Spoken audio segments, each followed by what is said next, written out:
Nama saya Sena Septiana dengan NPM 170210180013. Di sini saya akan menjelaskan dan memaparkan konsep dari globalisasi.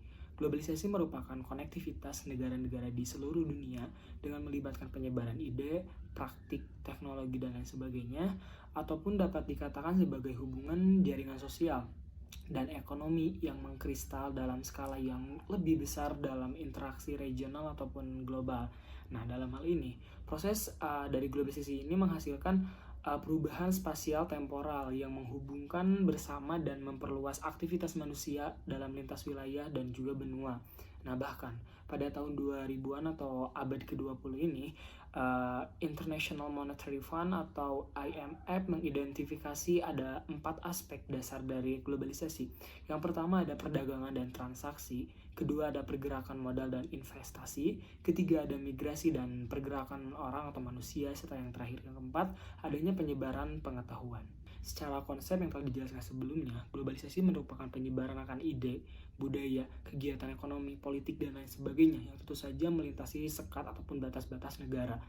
Yang mana hal tersebut relevan dengan objek kaji dari studi hubungan internasional, di mana di sini kita mempelajari beberapa hal yang akan saya highlight, seperti yang pertama adanya kerjasama.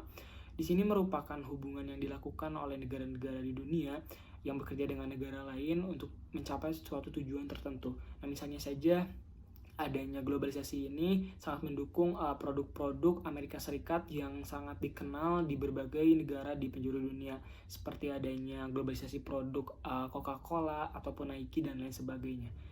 Poin kedua, adanya aktor yang memiliki peran penting dalam penyebaran yang makin masif dari globalisasi ini, seperti aktor negara ataupun individu.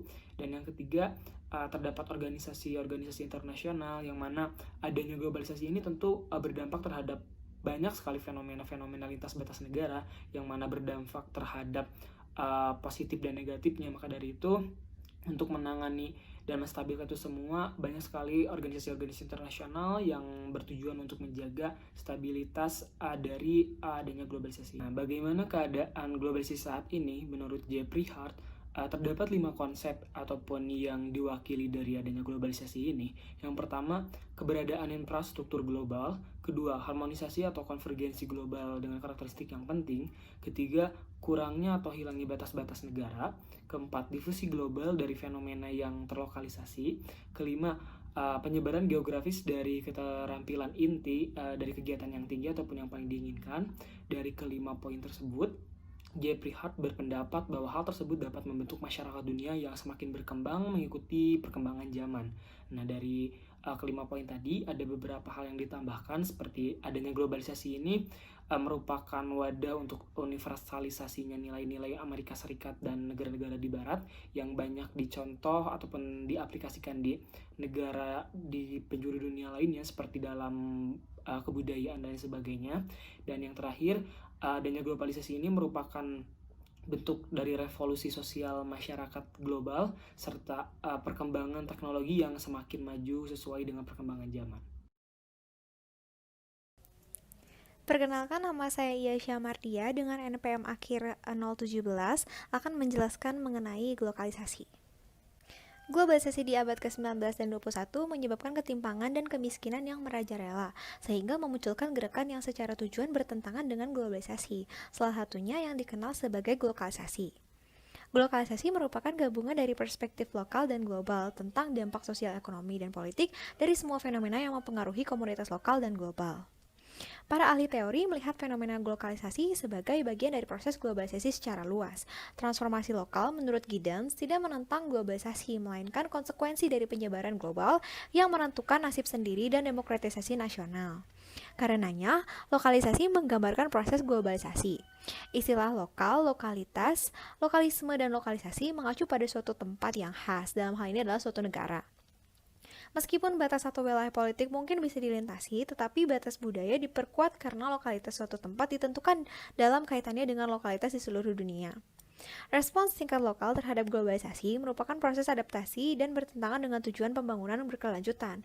Peck dan Tickle menunjukkan bahwa persaingan antar lokalitas merupakan bagian dari aktivitas ekonomi global.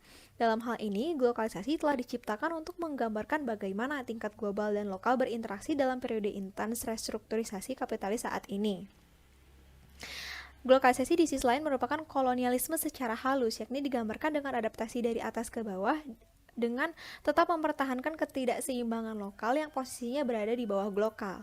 Dengan kata lain, global mengatasi lokal.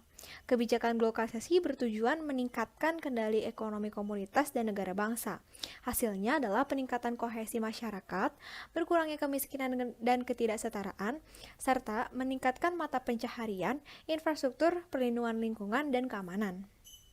Konsep lokalisasi hadir bukan untuk membatasi arus informasi, teknologi, perdagangan, dan investasi, melainkan untuk mendorong penekanan lokalis, yaitu kebijakan dan kerangka kerja ekonomi oleh pemerintah yang mendiversifikasi ekonomi lokal mereka sendiri. Fenomena globalisasi ini mengharapkan adanya perubahan mindset mengenai globalisasi yang tidak hanya dipahami sebagai penyerangan eksistensi terhadap kebudayaan asli, melainkan menjadi peluang bagi eksistensi lokal yang ada. Bagi negara yang multikultural, globalisasi relevan digunakan untuk mempertahankan potensi lokal dalam arena global. Menurut Eko Budiharjo, mengatakan bahwa globalization with local flavor, globalisasi menjadi konsep yang harus dikembangkan dengan baik karena tidak dapat dipungkiri bahwa globalisasi mendorong terjadinya konvergensi dalam kebijakan ekonomi, politik, dan kebudayaan antar negara. Sehingga globalisasi seharusnya mampu menjawab tantangan eksistensi lokal yang ada. Sekian yang dapat saya sampaikan, terima kasih. Halo, aku Adira Diva Aisyah dengan NPM akhir 061. Di sini akan menjelaskan materi dari globalisasi. Globalisasi adalah istilah yang diciptakan oleh sosiolog George Ritzer dalam bukunya yang berjudul The Globalization of Nothing. Menurutnya, globalisasi diartikan sebagai ambisi imperialistik bangsa, korporasi, organisasi, dan sejenisnya, serta keinginan mereka yang memang perlu untuk memaksakan diri di berbagai wilayah geografis. Globalisasi ini berasal dari kata growth dan globalisasi, maka muncul istilah globalizations. Globalizations mengacu pada tujuan imperialistik, keinginan, dan kebutuhan korporasi besar atau bahkan seluruh bangsa untuk mendapatkan pijakan di berbagai wilayah dunia agar kekuasaan, pengaruh, dan keuntungannya dapat tumbuh. Dengan kata lain, globalisasi adalah bentuk globalisasi yang lebih spesifik dan ekstrim. Globalisasi menunjukkan bahwa kapitalisme global bisa berjaya. Konsep globalisasi ini dimaksudkan sebagai pendamping dari konsep globalisasi yang digunakan secara luas. Sementara globalisasi mewakili kombinasi unik yang dihasilkan dari interpretasi global dan lokal, globalisasi berfokus pada ambisi imperialistik, yaitu efek yang dimiliki negara atau sekelompok negara kuat dalam mengubah atau mempengaruhi cara orang hidup di negara lain yang bisa dibilang lebih miskin. Dalam perbedaannya, globalisasi memusatkan perhatian pada suatu kelompok atau organisasi agar mereka tumbuh secara ekonomi serta dalam aspek lain. Konsep globalisasi ini mewakili perspektif yang lebih modern, imperialistik, dan homogenisasi.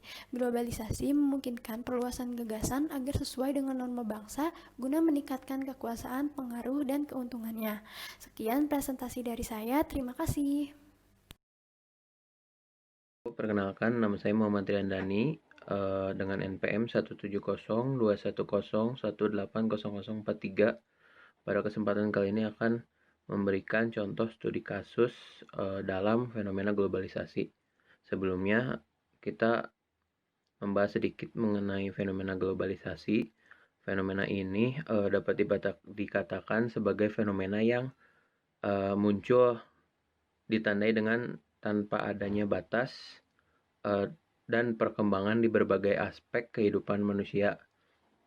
Kemunculan globalisasi ini dapat dikatakan sebagai perkembangan yang mengakibatkan interdependensi ekonomi, kultural, dan populasi yang diakibatkan oleh perdagangan barang dan jasa secara lintas batas yang didukung oleh perkembangan teknologi, informasi, dan investasi. Meskipun demikian, fenomena ketergantungan ini kemudian menjadi salah satu akibat munculnya tantangan global. Salah satu contoh tantangan global yang saat ini muncul yaitu gerakan terorisme.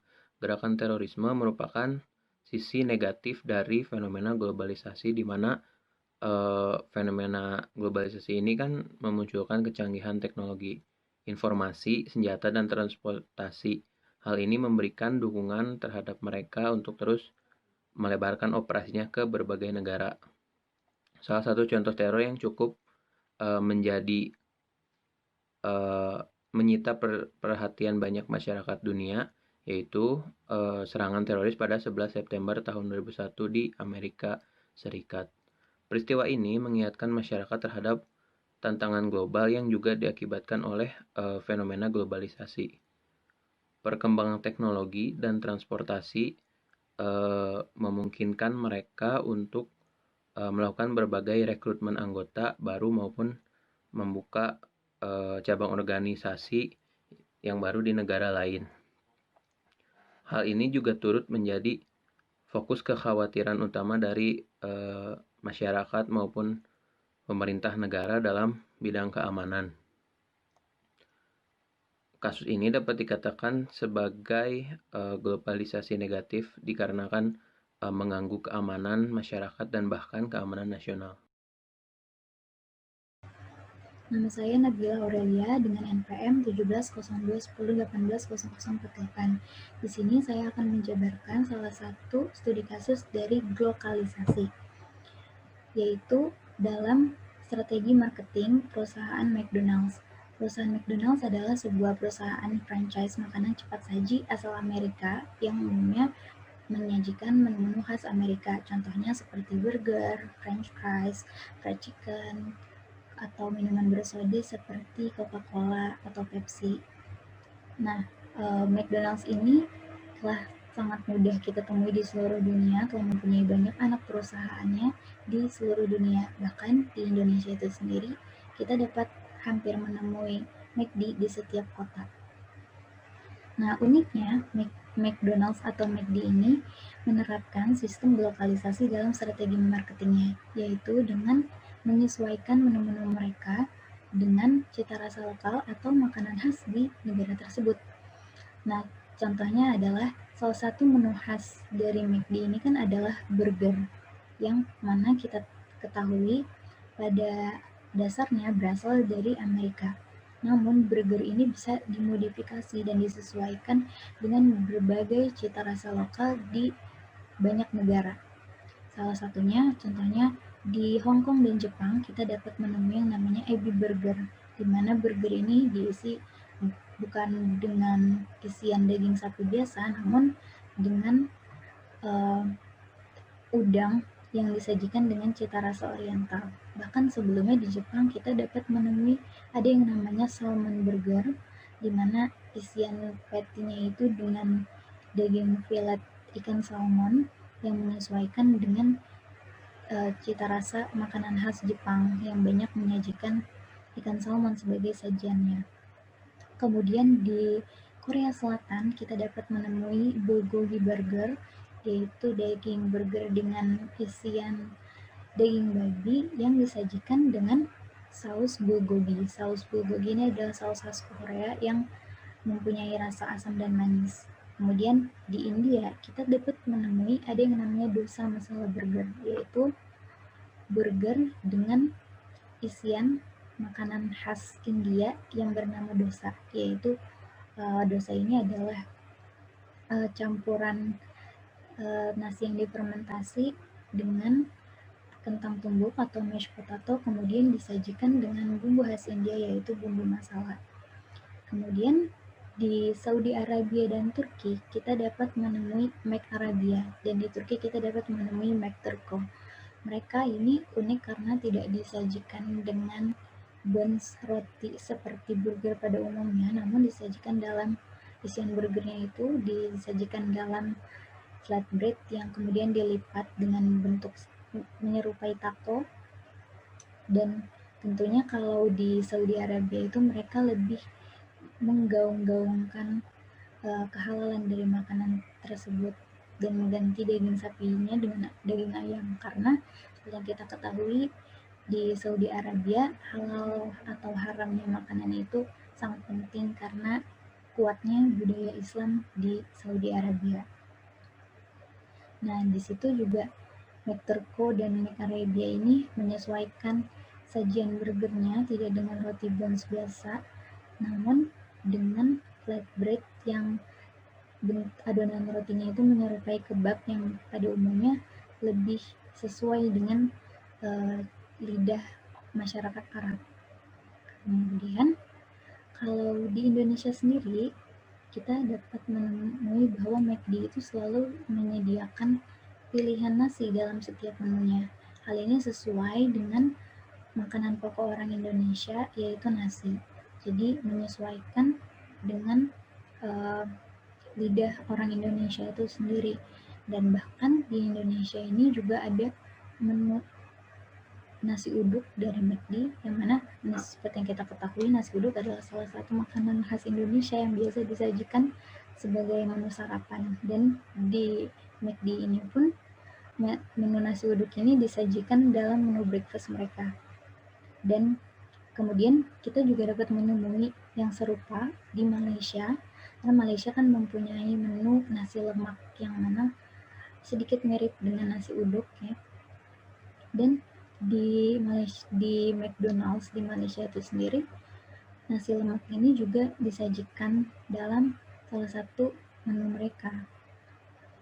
Nah, dengan strategi globalisasi ini, McDonald's telah sukses menguasai pasar global dengan menjadi salah satu perusahaan fast food paling ternama di seluruh dunia. Perkenalkan, nama saya Nadila Syana Cipta Harsoyo dengan NPM akhir 0074. Pada kesempatan kali ini, saya akan menjelaskan mengenai studi kasus dari globalisasi. Seperti yang tadi telah dijelaskan, globalisasi mengacu pada tujuan imperialistik, keinginan dan kebutuhan perusahaan besar atau bahkan seluruh negara untuk memaksakan diri di berbagai wilayah dunia agar kekuatan, pengaruh, dan keuntungannya dapat tumbuh. Sebagai bentuk kapitalisme tanpa batas dan imperialisme budaya, globalisasi adalah bentuk globalisasi yang spesifik dan ekstrim. Sebagai salah satu contoh studi kasusnya, terdapat ekspansi global yang cepat dari Walmart, perusahaan terbesar dan tersukses di dunia, menunjukkan realitas globalisasinya. Walmartization dunia telah mengungkapkan bahwa budaya lokal sedang diliputi oleh globalisasi. Karena global semakin banyak menembus lokal, semakin sedikit lokal itu akan tetap terhalang oleh pengaruh global. Seperti yang diilustrasikan dalam Walmartization di Meksiko dan Cina, budaya berubah sebagai akibat dari globalisasi. Sekian penjelasan dari saya, terima kasih. Perkenalkan, nama saya Handani Chandra Wining Ayu, NPM 1702-101800019 dari kelompok 9. Di sini saya akan menjelaskan mengenai dampak dari globalisasi dan juga globalisasi. Sebagaimana yang kita ketahui bahwa globalisasi memberikan banyak sekali peluang bagi dunia, di mana setiap orang dan juga negara dapat memanfaatkan peluang tersebut untuk bergerak ke arah yang lebih maju dan menggarap berbagai keuntungan. Dengan catatan digunakan dengan bijak dengan diiringi pemahaman tentang globalisasi itu sendiri. Kita juga dapat merasakan pengaruh dari globalisasi di seluruh bidang kehidupan. Salah satunya adalah bidang ekonomi, di mana globalisasi memberikan liberalisasi perdagangan barang dan jasa serta komoditas lainnya. Hal ini akan berdampak kepada peluang negara-negara di dunia untuk bersaing, bahkan memenuhi kebutuhan negaranya sendiri melalui pasar perdagangan internasional. Selanjutnya, dalam bidang sosial budaya, globalisasi juga berpengaruh dalam meningkatkan edukasi seputar tata nilai sosial budaya, pola pikir yang baik, dan juga cara hidup. Yang akhirnya hal ini berpengaruh pada peningkatan sikap sosial, nilai toleransi, etos kerja, dan juga sikap disiplin. Perkembangan iptek yang mengiringi globalisasi juga berpengaruh kepada bidang pendidikan, karena adanya kemudahan dalam akses informasi dan juga ilmu pengetahuan. Selain hal-hal yang telah disebutkan sebelumnya, globalisasi juga berpengaruh pada tingkat kekuatan supremasi hukum dan regulasi hukum. Karena sebagaimana yang kita ketahui bahwa dinamika dunia internasional saat ini juga dipengaruhi oleh globalisasi. Sehingga hal ini melahirkan tuntutan terhadap tugas dan peran para penegak hukum yang lebih profesional dan juga transparan. Tetapi di sisi lain, kita juga perlu mengingat bahwa globalisasi hadir dengan segala tantangan. kurangnya pemahaman mengenai globalisasi, serta peluang globalisasi yang digunakan secara tidak bijak dapat berakhir kepada dampak negatif. Contohnya, kita dapat melihat bahwa adanya pola hidup konsumtif yang cenderung meningkat akibat perkembangan industri yang sangat pesat. Ada juga sikap individualisme atau individualistik akibat dari mudahnya akses informasi dan komunikasi dari perkembangan teknologi.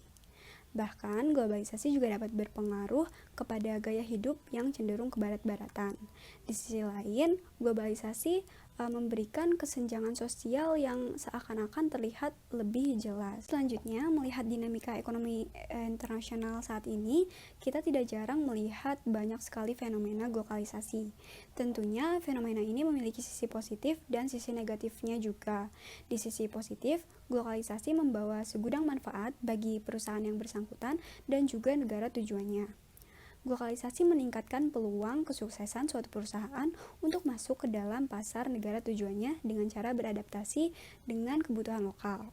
Nah, ketika suatu perusahaan sukses dengan adaptasinya, maka hal ini akan membawa lebih banyak penjualan bagi perusahaan yang bersangkutan.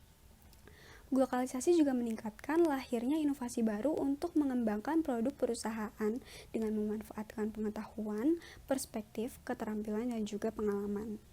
Bahkan penyerapan tenaga kerja lokal juga akan meningkat karena pada umumnya hal ini berkaitan dengan regulasi pemerintah di negara tujuan perusahaan tersebut dan strategi perusahaan yang bersangkutan. Di dalam bidang ekonomi, investasi asing berpengaruh kepada tingkat kualitas faktor produksi di negara tujuan. Karena hal ini dipengaruhi oleh adanya pertukaran pengetahuan, teknologi, dan juga keterampilan. Di sisi lain, investasi yang dibutuhkan sangatlah besar sehingga perusahaan cenderung menghabiskan dana dan sumber daya yang tidak sedikit demi mengembangkan strategi perusahaannya. Dalam beberapa kasus, ada kemungkinan di mana konsumen dan masyarakat lokal tidak bisa menyebut dengan baik kehadiran perusahaan asing.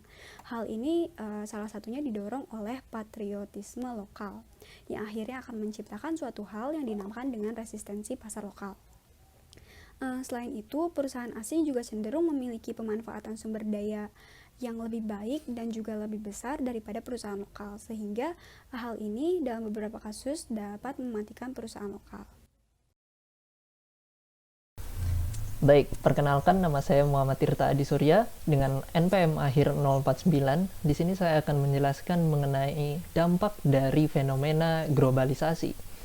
Globalisasi dapat diartikan sebagai keinginan dan ambisi imperialistik negara, kooperasi, organisasi, dan sejenisnya untuk memperluas cakupan mereka di berbagai wilayah dunia. Globalisasi menyeratkan bahwa entitas seperti negara, korporasi, organisasi berusaha untuk mendapatkan kekuasaan, pengaruh, atau keuntungan yang lebih. Konsep globalisasi ini cenderung berlawanan dengan konsep glokalisasi. Jika glokalisasi menganggap bahwa globalisasi dapat menyebabkan hibridisasi di dalam budaya dengan pencampuran yang terjadi di antara budaya luar dengan budaya dalam, globalisasi melihat usaha penyesuaian yang dilakukan negara, korporasi, dan organisasi sebagai cara agar mereka mendapatkan power yang lebih. Dampak yang paling dirasakan dari fenomena globalisasi ini berada di bidang ekonomi. Globalisasi menyebabkan kesenjangan ekonomi di antara negara dunia ketiga dengan negara-negara yang maju. Perkembangan teknologi yang disebabkan oleh globalisasi menjadikan multinasional company mendominasi pasar-pasar negara dunia ketiga, sehingga ekonomi domestik dari negara-negara dunia ketiga sulit untuk berkembang.